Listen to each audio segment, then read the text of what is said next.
You know, our sun is this incredible engine, and it's constantly blasting particles out into space.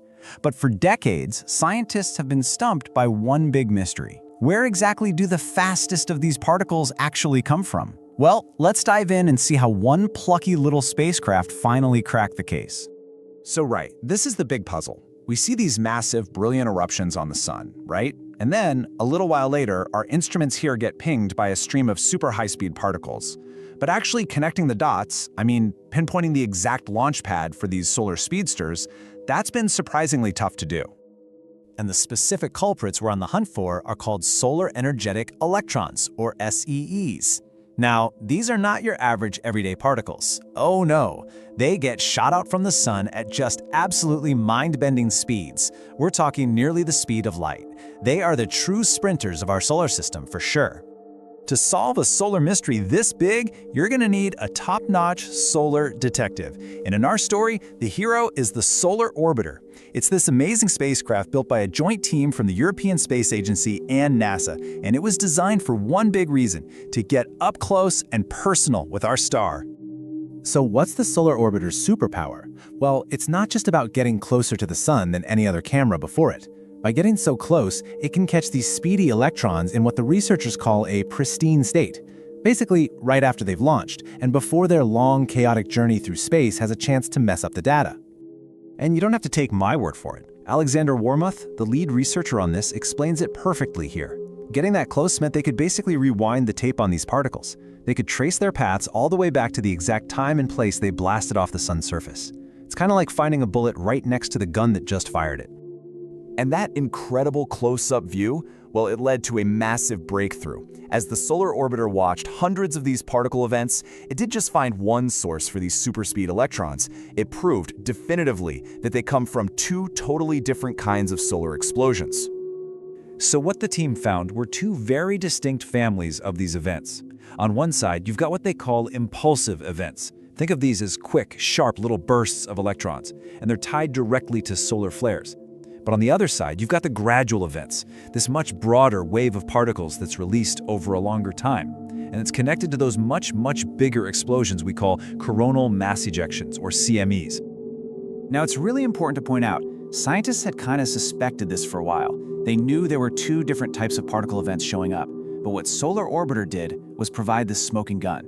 It gave them that clean, direct evidence that finally, firmly connected each type of particle stream to its specific explosive origin. It basically turned a long-held theory into solid fact. Okay, look, this is all fascinating solar physics, but you might be wondering, why does it really matter to us, way back here on Earth? Well, it all comes down to one thing: space weather. And understanding where these particles come from is a huge step in protecting ourselves from some pretty damaging effects. The orbiter's data also helps solve another, related little puzzle. See, scientists would often notice this weird delay. An explosion happens on the sun, but the electrons don't arrive when you'd expect. If they're traveling near the speed of light, shouldn't they get here almost instantly? Well, it turns out their journey isn't a straight shot. After blasting off from the sun, these poor little electrons have to navigate the super chaotic solar wind. This stream of particles and tangled magnetic fields, it acts like a cosmic pinball machine. It just scatters them all over the place, which makes their path way longer and way more complicated. And that's what causes the delay. And this brings us right back to why this all matters so much. The two types of events don't just have different origins, they pack a really different punch. The electrons from the flares, those impulsive ones, they're typically lower energy. But the ones from the CMEs, the gradual events, whoa, they are much higher energy.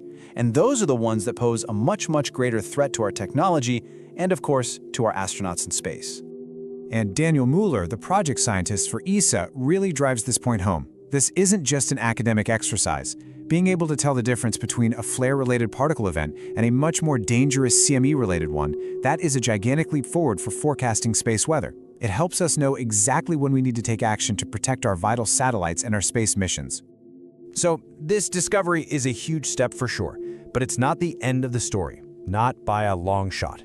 Really, it's a foundation, building towards an even safer future as we get better and better at keeping a close eye on our star.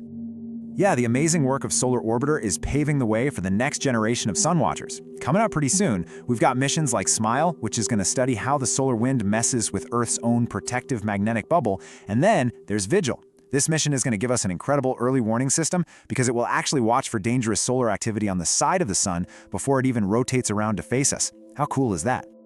Which really just leaves us with this one last thought to chew on. For so long, the sun's outbursts just seemed like these totally random, unpredictable acts of nature. But missions like Solar Orbiter are teaching us to read the signs, to understand the physics behind it all. So the real question becomes, as we get more and more fluent in the sun's explosive language, what new possibilities will that open up for our future in space?